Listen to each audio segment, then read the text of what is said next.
अस्सलाम वालेकुम दोस्तों। आज हम स्टडी कर रहे हैं प्रॉपर्टीज ऑफ वेव्स।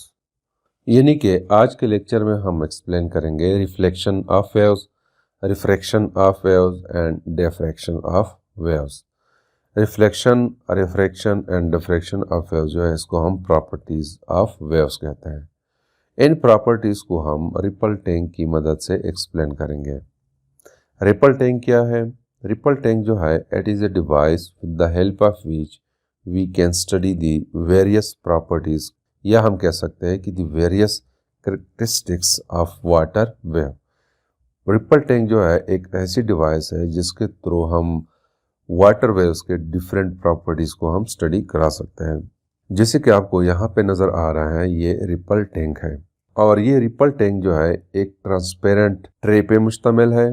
जैसे कि आपको नज़र आ रहा है ये एक ट्रांसपेरेंट ट्रे है, यानी इसका बेस जो है वो ट्रांसपेरेंट है और इसमें हम वाटर को रखते हैं और ये ट्रे जो है एक टेबल पे पड़ी होती है और इसके ऊपर एक लैंप लगा हुआ होता है जैसे कि आपको यहाँ पे नज़र आ रहा है, और इसके साथ एक इलेक्ट्रिक मोटर भी लगाया जाता है।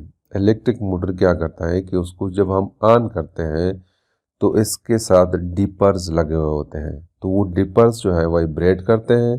जब वो डिपर्स वाइब्रेट करते हैं तो इस वाटर में वेव्स प्रोड्यूस होते हैं। इसके अलावा इसके नीचे एक स्क्रीन रखा जाता है। यहाँ पे जो आपको नज़र आ रहा है स्क्रीन साइड पे है और यहाँ पे नीचे जो है एक रिफ्लेक्टर लगा हुआ होता है और ये रिफ्लेक्टर जो है कुछ एंगल में लगाया जाता है। रिफ्लेक्टर क्या है? रिफ्लेक्टर जो है एक मिरर भी हो सकती है, यानी अगर हम कहें कि ये एक मिरर है, जब यहाँ पे वेव्स प्रोड्यूस होते हैं तो उसका इमेज जो है इस रिफ्लेक्टर पे पड़ता है और रिफ्लेक्टर उस इमेज को रिफ्लेक्ट करके स्क्रीन पे हमें नज़र आ रहा होता है। इस रिपल टैंक का एक दूसरा फिगर भी मैं आपको दिखाता हूँ जिसके थ्रू आप आसानी के साथ समझ सकते हैं। ये जो आपको नज़र आ रहा है ये भी एक रिपल टैंक है। जो मैंने आपको पहले बताया उसमें और इसमें फ़र्क यह है कि यहाँ पे स्क्रीन जो है ये नीचे लगा हुआ है। जब यहाँ इस ट्रे में वेव्स प्रोड्यूस होते हैं तो इसका इमेज जो है वो स्क्रीन पे पड़ता है। अगर यहाँ पे प्लेन वेव्स प्रोड्यूस हो रहे हैं तो यहाँ पे भी हमें प्लेन वेव्स नज़र आ रहे होते हैं, लेकिन अगर यहाँ पे सर्कुलर वेव्स प्रोड्यूस होते हैं तो यहाँ पे स्क्रीन पे हमें इस तरह के सर्कुलर वेव्स नज़र आ रहे होते हैं। अब मैं एक्सप्लेन करता हूँ कि ये वेव्स कैसे प्रोड्यूस होते हैं। दोस्तों, इस ट्रे में हम वेव्स इस इलेक्ट्रिक मोटर के थ्रू प्रोड्यूस कराते हैं। यहाँ पे जो आपको नज़र आ रहा है इस इलेक्ट्रिक मोटर के साथ एक स्ट्रेट डीपर लगा हुआ है, जैसे कि आपको यहाँ पे येलो कलर से नज़र आ रहा है। जब हम इस इलेक्ट्रिक मोटर को ऑन करते हैं तो ये ड्रिपर वाइब्रेट करता है, तो जब ये वाइब्रेट करता है तो हमें स्ट्रेट वेव्स या हम कहते हैं कि प्लेन वेव्स नज़र आते हैं स्क्रीन पे। जैसे कि आपको यहाँ पे नज़र आ रहा है ये एक स्ट्रेट डीपर है। जब हम इसको वाइब्रेट करेंगे तो यहाँ पे हमें प्लेन वेव्स या स्ट्रेट वेव नज़र आएंगे। तो इसको मैं वाइब्रेट कराता हूँ तो देखो यहाँ पे ये वाइब्रेट कर रहा है। जब ये वाइब्रेट कर रहा है तो यहाँ पे प्लेन वेव्स या स्ट्रेट वेव्स हमें नज़र आते हैं, तो इसका इमेज जो है हमें स्क्रीन पे नज़र आएगा। तो इस तरह हम स्ट्रेट डीपर के थ्रू प्लेन वेव्स को प्रोड्यूस करा सकते हैं। सिमिलरली हम सर्कुलर वेव्स को भी सर्कुलर डीपर के थ्रू एक्सप्लेन करा सकते हैं, यानी कि सर्कुलर वेव्स को प्रोड्यूस कराने के लिए इस इलेक्ट्रिक मोटर के साथ हमने सर्कुलर डीपर लगाना होगा। तो जब वो डीपर वाइब्रेट करेगा तो हमें इस तरह की सर्कुलर वेव्स स्क्रीन पे नज़र आएंगे। तो ट्रे के अंदर इस तरह के सर्कुलर वेव्स प्रोड्यूस होंगे और हमें स्क्रीन पे जो पैटर्न नज़र आएगा वो इस तरह सर्कुलर होगा। जैसे कि आपको यहाँ पे नज़र आ रहा है ये एक डीपर है। जब इसको हम वाइब्रेट कराएंगे तो यहाँ पे हमें सर्कुलर वेव्स नज़र आएंगे। जैसे मैं इसको वाइब्रेट कराता हूँ, देखो ये इसको जब हम वाइब्रेट कराते हैं तो यहाँ पे हमें सर्कुलर वेव्स नज़र आते हैं। तो ट्रे में इस तरह की वेव्स प्रोड्यूस होंगे और इसका इमेज जो है स्क्रीन पे हमें नज़र आएगा। तो ये एग्जांपल है ऑफ सर्कुलर वेव्स का। अब दोस्तों मैं एक्सप्लेन कराता हूँ कि ये वेव्स स्क्रीन पे हमें कैसे नज़र आते हैं, यानी उसका पैटर्न बनता कैसे है। दोस्तों, जब यहाँ पे इस ट्रे में वेव्स प्रोड्यूस होते हैं उसमें क्रस्ट और ट्रफ होते हैं। जब इस लैंप से यहाँ पे बनने वाले क्रस्ट पे लाइट पड़ती है तो क्रस्ट क्या करता है, उस लाइट को कन्वर्ज करता है और हमें वो लाइट यहाँ पे स्क्रीन पे नज़र आ रहा होता है। लेकिन ट्रफ क्या करता है कि उस लाइट को डाइवर्ज करता है, उसकी लाइट हमें स्क्रीन पे नज़र नहीं आती। क्रस्ट की लाइट हमें स्क्रीन पे नज़र आती है जिसको हम ब्राइट फ्रिंज कहते हैं, और ट्रफ की लाइट स्क्रीन पे नहीं पड़ती। ट्रफ लाइट को डाइवर्ज करता है तो हमें यहाँ स्क्रीन पे डार्क फ्रिंजेस नज़र आ रहे होते हैं, जैसे कि आपको यहाँ पे नज़र आ रहा है। ये ब्लू लाइन जो है, इसको अगर मैं कहूँ कि ये ब्राइट फ्रिंज है तो इसका मतलब यह है कि लाइट क्रस्ट पे पड़ी है और क्रस्ट ने उस लाइट को कन्वर्ज किया है और स्क्रीन पे हमें ब्राइट फ्रिंजेस नज़र आ रहा होता है। और ये एरिया जो आपको नज़र आ रहा है ये वाइट, इसका मतलब यह है कि ये ट्रफ है, यानी ट्रफ ने लाइट को डाइवर्ज किया है, हमें यहाँ पे कोई लाइट नज़र नहीं आती। सिमिलरली इस तरह सर्कुलर के केस में भी इस तरह होता है कि क्रस्ट जो है वो लाइट को कन्वर्ज करता है, जब कन्वर्ज करता है तो हमें स्क्रीन पे ब्राइट फ्रिंज नज़र आ रहा होता है, और ट्रफ जो है लाइट को डाइवर्ज करता है, स्क्रीन पे उसकी लाइट पड़ती नहीं है तो हमें डार्क फ्रिंज नज़र आ रहा होता है। तो ये इसका मेन प्रिंसिपल है। दोस्तों, प्रॉपर्टीज ऑफ वेव्स को एक्सप्लेन करने से पहले मैं एक्सप्लेन करता हूँ वेव फ्रंट को और रेस को। वेव फ्रंट हम डिफिनीशन यूज करते हैं कि all points along the wave which make crust is called wave front, यानी वो तमाम पॉइंट्स जिससे क्रस्ट बनता है उसको हम वेव फ्रंट कहते हैं। जैसे कि आपको यहाँ पे नज़र आ रहा है, ये वाइट लाइन जो है इट शोज दी क्रस्ट, और इस क्रस्ट को हम वेव फ्रंट कहते हैं। ये तमाम लाइंस जो है ये क्रस्ट है और इस क्रस्ट को हम वेव फ्रंट कहते हैं। अब ये वेव फ्रंट जिस डायरेक्शन में जा रहे हैं उस डायरेक्शन को रिप्रेजेंट करने के लिए हम रेस का इस्तेमाल करते हैं, यानी उस डायरेक्शन में हम एक एरो का निशान लगाते हैं, जैसे कि आपको यहाँ पे नज़र आ रहा है ये एक एरो है, इस एरो को हम रेस कहते हैं और it gives us the direction of wave motion, यानी कि वेव्स जिस डायरेक्शन में मूव कर रहे हैं उस डायरेक्शन को रिप्रेजेंट करने के लिए हम रेस का इस्तेमाल करते हैं।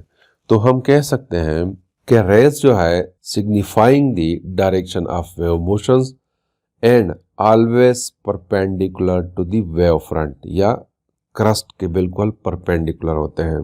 जैसे कि आपको यहाँ पे नजर आ रहा है ये रे जो है it makes 90 degree angle with this wave front, इसके साथ 90 डिग्री का एंगल बनाते हैं। अब दोस्तों, वेव फ्रंट जो है ये सर्कुलर भी हो सकते हैं और प्लेन भी हो सकते हैं। ये जो आपको नज़र आ रहा है ये सर्कुलर वेव फ्रंट है और ये जो आपको नज़र आ रहा है ये प्लेन वेव फ्रंट है। दोस्तों, जिस पॉइंट पे वेव फ्रंट बनते हैं उस पॉइंट के बिल्कुल करीब जो वेव फ्रंट्स होते हैं या जो क्रस्ट होता है वो सर्कुलर होता है, तो उस वेव फ्रंट को हम सर्कुलर वेव फ्रंट कहते हैं, जैसे कि यहाँ पे आपको नज़र आ रहा है।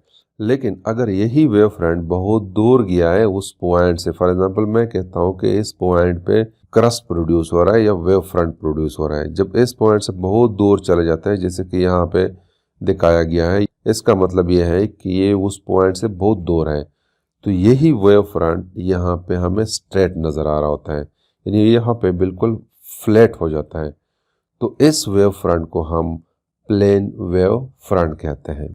अब दोस्तों, मैं एक्सप्लेन करता हूँ properties of waves with the help of ripple tank. Properties of waves में सबसे पहले मैं एक्सप्लेन कराता हूँ रिफ्लेक्शन ऑफ वेव्स, यानी रिफ्लेक्शन जो है it is the property of wave. इसको हम यूँ डिफाइन करते हैं कि when an obstacle is placed in the path of travelling wave then the wave strike the obstacle and reflect through various angles, such phenomena is called reflection. यानी कि अगर हम वाटर वेव के रास्ते में कोई ऑब्स्टिकल रखें तो जब वाटर वेव उस ऑब्स्टिकल के साथ टकराते हैं तो टकराने के बाद वो वापस चले जाते हैं, तो वाटर वेव के वापस जाने को हम रिफ्लेक्शन कहते हैं। और ये जिस एंगल से ऑब्स्टिकल के साथ टकराते हैं उसी ही एंगल से वापस जाते हैं। जैसे कि आपको यहाँ पे नज़र आ रहा है ये एक डिपर है, स्ट्रेट डिपर है, इसके थ्रू हम वेव्स को प्रोड्यूस करेंगे और ये एक ऑब्स्टिकल उसके रास्ते में रखा गया है।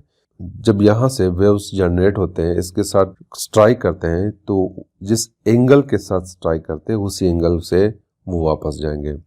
तो मैं इसको वाइब्रेट कराता हूँ, देखो यहाँ पे वाइब्रेट हो रहा है और यहाँ पे हमें नज़र आ रहा है कि सम वाटर वेव्स जो है वो वापस जा रहे हैं। जिस एंगल के साथ इसके साथ स्ट्राइक होते हैं उसी एंगल के साथ वापस जा रहे होते हैं।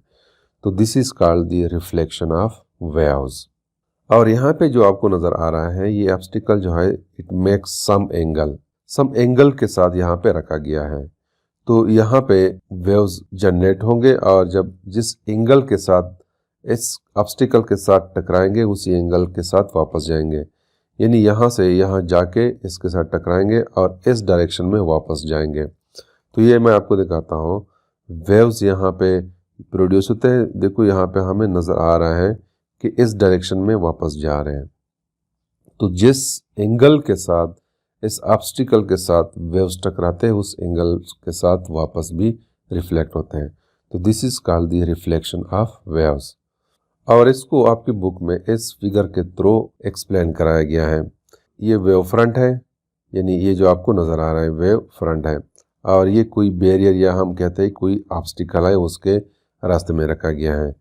तो ये जब यहाँ पे इस ऑब्स्टिकल के साथ टकराएंगे तो यहाँ पे दिखाया गया है कि उस ही एंगल के साथ वापस आ रहे हैं, यानी जिस एंगल से वो टकराते हैं उसको हम इंसिडेंट एंगल कहते हैं और उस वेव को हम इंसिडेंट वेव्स कहते हैं, और जिस एंगल से वो वापस आते हैं उसको हम रिफ्लेक्टेड एंगल कहते हैं और उस वेव को हम रिफ्लेक्टेड वेव्स कहते हैं।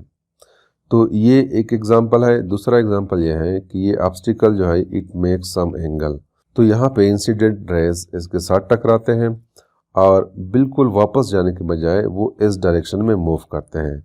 ये इंसिडेंट वेव है और ये रिफ्लेक्टेड वेव है और इट मेक्स सम एंगल्स। तो this is the example of reflection of wave. तो इसको हम अगर लाइट के थ्रू एक्सप्लेन करना चाहें तो इसका एग्जांपल यूँ बनता है कि लेट सपोज हम एक मिरर रखते हैं लाइट के सामने।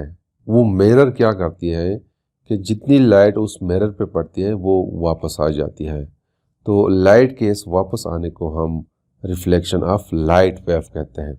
अब दोस्तों रिपल टैंक में हम कैसे प्रोड्यूस कराएंगे, जैसे कि मैंने आपको पहले बताया कि हम क्या करते हैं, जस्ट उस ट्रे में किसी ऑब्स्टिकल को रखते हैं, कोई रुकावट रखते हैं, तो रिपल टैंक में जब वेव्स प्रोड्यूस होते हैं उस ऑब्स्टिकल के साथ टकराते हैं तो वो वापस चले जाते हैं और हमें स्क्रीन पे उसका पैटर्न नज़र आ रहा होता है, बिल्कुल इस तरह जैसे कि यहाँ पे दिखाया गया है। तो ये तो हो गया रिफ्लेक्शन ऑफ वेव्स। अब हम एक्सप्लेन करते हैं रिफ्रैक्शन ऑफ वेव्स को। रिफ्रैक्शन ऑफ वेव्स को हम जो डिफाइन करते हैं, when waves travel from one medium into another their speed changes, this phenomena is called reflection of waves. या इसको हम यूँ डिफाइन करते हैं कि when waves enter from rare medium into denser medium then the waves bend away slightly from its original path. मतलब यह है कि यहाँ पे दो मीडियम्स यूज होते हैं, एक रेयर मीडियम और एक डेंसर मीडियम, या हम कहते हैं कि शैलो मीडियम और डीपर मीडियम। जैसे कि आपकी बुक में लफ्ज़ यूज हुआ है shallow water and deep water. तो शैलो वाटर एक मीडियम हो गया और डीप वाटर भी एक मीडियम हो गया। तो दोस्तों इसको एक्सप्लेन कराने के लिए मैं यूज करता हूँ शैलो वाटर और डीप वाटर। शैलो वाटर में डेप्थ ऑफ वाटर जो है वो कम होता है, लेकिन डीप वाटर में डेप्थ जो है वो ज़्यादा हो जाता है। जब वाटर वेव्स डीप वाटर से शैलो वाटर में इंटर होते हैं तो उसका स्पीड जो है वो डिक्रीज हो जाता है, क्योंकि डीपर वाटर में वेवलेंथ ज़्यादा होती है। जब वेवलेंथ ऑफ वेव ज़्यादा होती है तो स्पीड भी ज़्यादा होता है, क्योंकि हमें पता है कि v is equal to F into lambda. Water के लिए एफ जो है ये कांस्टेंट है। तो जब डीपर वाटर में वेव ट्रेवल कर रहा होता है तो उसकी वेवलेंथ ज़्यादा होती है। वो इसलिए वेवलेंथ ज़्यादा होती है कि वहाँ पे नंबर ऑफ पार्टिकल्स ज़्यादा होते हैं। तो जो एनर्जी वाटर को मिलती है तो उसका मतलब यह है कि बहुत ज़्यादा पार्टिकल्स को एनर्जी मिल रही है। तो जब ज़्यादा पार्टिकल्स को एनर्जी मिलती है तो उसकी वेव जो बनती है उस वेव की वेवलेंथ ज़्यादा होती है। तो जब वेवलेंथ ज़्यादा होती है तो इस इक्वेशन के मुताबिक उसकी स्पीड भी ज़्यादा होती है। तो इसी वजह से हम उसको डिफाइन करते हैं कि जब वेव्स एक मीडियम से दूसरे मीडियम में एंटर होते हैं तो उसका स्पीड चेंज हो जाता है। या दूसरा हम उसको एक्सप्लेन कराते हैं कि उसकी डायरेक्शन चेंज होती है। तो डायरेक्शन कैसे चेंज होती है उसको मैं बाद में एक्सप्लेन कराता हूँ। पहले मैं ये एक्सप्लेन कराता हूँ कि वेव की स्पीड कैसे चेंज होती है। उसको मैं सिंपली आपको इस एग्जांपल के साथ एक्सप्लेन कराता हूँ कि लेट्स सपोज 10 बंदे हैं, वो एक कतार में खड़े हैं और दूसरी जगह 5 बंदे हैं, वो भी एक कतार में खड़े हैं। तो जो 10 बंदे खड़े हैं उसकी लेंथ ज़्यादा होती है उस कतार की, और जो 5 बंदे खड़े होते हैं उस कतार की लेंथ कम होती है। सिमिलरली जहाँ पे डीप वाटर्स होते हैं वहाँ पे पार्टिकल्स ज़्यादा होती हैं। जब पार्टिकल ज़्यादा होती हैं तो वेव की वेवलेंथ जो है वो ज़्यादा हो जाती है। और जहाँ पे शेलो वाटर है वहाँ पे पार्टिकल्स कम होते हैं। जब पार्टिकल्स कम होते हैं तो वेव्स जो प्रोड्यूस होते हैं उसकी वेवलेंथ भी कम होती है। यहाँ पे जो आपको नज़र आ रहा है यही वही फिगर है जो आपकी बुक में दिया गया है। यहाँ पे ये रेज जो आपको नज़र आ रहा है इसका मतलब यह है कि ये शेलो वाटर है, और ये ब्लू जो आपको नज़र आ रहा है ये डीप वाटर है। जब वह शेलो वाटर से इस डीप वाटर में ट्रांसफ़र होते हैं तो उसकी स्पीड इंक्रीज होती है, क्योंकि यहाँ पे वाटर की डेप्थ ज़्यादा है। तो जब वाटर की डेप्थ ज़्यादा है तो इसका मतलब यह है कि पार्टिकल्स ज़्यादा है। जब पार्टिकल्स ज़्यादा है तो इसका मतलब है कि बहुत सारे पार्टिकल्स को एनर्जी मिलती है, जिसकी वजह से बहुत सारे पार्टिकल्स वाइब्रेट करते हैं। तो जब बहुत सारे पार्टिकल्स वाइब्रेट करते हैं तो वेव्स की जो वेवलेंथ है वो ज़्यादा हो जाती है। और ये जो आपको नज़र आ रहा है ये इट मेक्स सम एंगल्स, यानी इस मीडियम और इस मीडियम के दरमियान कुछ एंगल बन रहा है। यहाँ पे एंगल जो है वो ज़ीरो है। यानी अगर मैं कहूँ कि ये बाउंड्री है, ये स्ट्रेट लाइन, ये बाउंड्री है और ये इसका नॉर्मल है, इस बाउंड्री का ये नॉर्मल है, तो ये इनकमिंग रेज जो है इस नॉर्मल के साथ ज़ीरो एंगल बना रहे हैं। तो जब ज़ीरो एंगल बन रहा है तो इस वेव फ्रंट की डायरेक्शन चेंज नहीं होती है। लेकिन अगर ये बाउंड्री सम एंगल बना रहे हैं, जैसे कि यहाँ पे आपको नज़र आ रहा है, अगर मैं कहूँ कि ये बिल्कुल ये एंगल ये है या ये एंगल बिल्कुल ये है, तो इस बाउंड्री का नॉर्मल जो है वो ये बन रहा है, ये नॉर्मल है। तो ये इनकमिंग रेज जो है ये सम एंगल बनाते हैं। तो जब एंगल बन रहा है between the incident ray and normal, तो फिर इस सूरत में जब रेज एंटर होते हैं डीपर वाटर में तो उसकी डायरेक्शन चेंज होती है। वो रेज जो है वो बैंड होता है टुवर्ड्स दी नॉर्मल। अगर मैं कहूँ कि ये नॉर्मल है, ये नॉर्मल है, तो ये रेज जो है नॉर्मल की तरफ बैंड करते हैं इस साइड पे। तो इसको मैं इस एग्जांपल से एक्सप्लेन कराता हूँ। यहाँ पे क्लियर नज़र आ रहा है कि ये वेव फ्रंट है, यानी शेलो वाटर है। शेलो वाटर में वेव फ्रंट आ रहा है और डीपर वाटर के साथ सम एंगल बन रहा है। अगर मैं आपको बता दूँ ये नॉर्मल जो है यहाँ पे वो ये नॉर्मल है, तो ये इनकमिंग वेव्स इस नॉर्मल के साथ एंगल बना रहे हैं। तो ये जब डीपर वाटर में वेव फ्रंट इंटर होंगे तो उसकी डायरेक्शन चेंज होगी। पहले इसकी डायरेक्शन ये है, ये इसका ओरिजिनल डायरेक्शन है, लेकिन जब ये डीपर वाटर में इंटर होते हैं तो उसकी डायरेक्शन चेंज हो जाती है। तो इसी वजह से हम इसकी दूसरी डिफिनीशन ये करते हैं कि when waves enter from rare medium into denser medium then the waves bends away slightly from its original path. यहाँ पे रेयर मीडियम जो है ये शेलो वाटर है और डेंसर मीडियम जो है वो डीप वाटर है। अब मैं एक्सप्लेन कराता हूँ कि रिपल टैंक में हम कैसे रिफ्रैक्शन फिनोमेना को प्रोड्यूस कराते हैं। तो इसके लिए हम यूँ करते हैं कि ट्रे में किसी ऑब्स्टिकल को रखते हैं। जैसे कि आपको यहाँ पे नज़र आ रहा है ये ट्रांसपेरेंट ट्रे है और इसमें हमने ये ऑब्स्टिकल रखा हुआ है। तो ये एरिया जो है ये शेलो वाटर है और ये डीपर वाटर है। यहाँ पे वाटर की डेप्थ जो है वो ज़्यादा है और मैं सपोज करता हूँ कि यहाँ पे हम वेव्स को प्रोड्यूस कराते हैं, यानी जो डीपर है वो यहाँ से वेव्स को जनरेट करते हैं। तो यहाँ पे देखो, यहाँ से इस पॉइंट से लेकर इस पॉइंट तक अगर वाटर है तो उसकी मिकदार कम है as compare to the water और हेयर। अगर यहाँ पे वाटर है तो यहाँ पे वाटर ज़्यादा है और इस एरिया में वाटर कम है। तो जब वाटर कम है तो यहाँ पे जो वेव्स प्रोड्यूस होंगे उसकी वेवलेंथ कम होगी, और यहाँ पे वाटर ज़्यादा है यानी कि वाटर के मॉलिक्यूल ज़्यादा है तो यहाँ पे वेवलेंथ ज़्यादा होगी। जब वेवलेंथ ज़्यादा है तो स्पीड भी ज़्यादा है।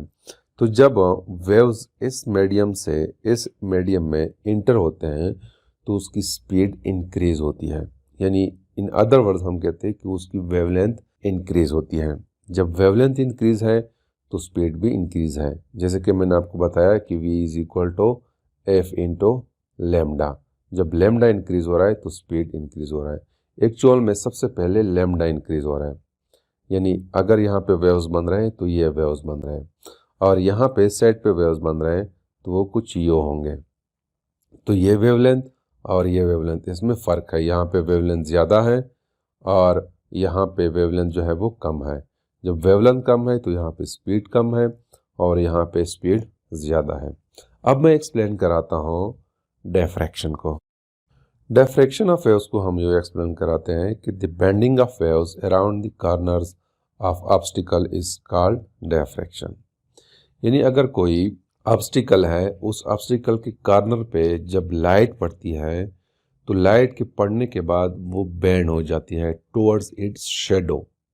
This bending of light is called diffraction of waves. इसको मैं सबसे पहले एक्सप्लेन कराता हूँ with the help of light waves.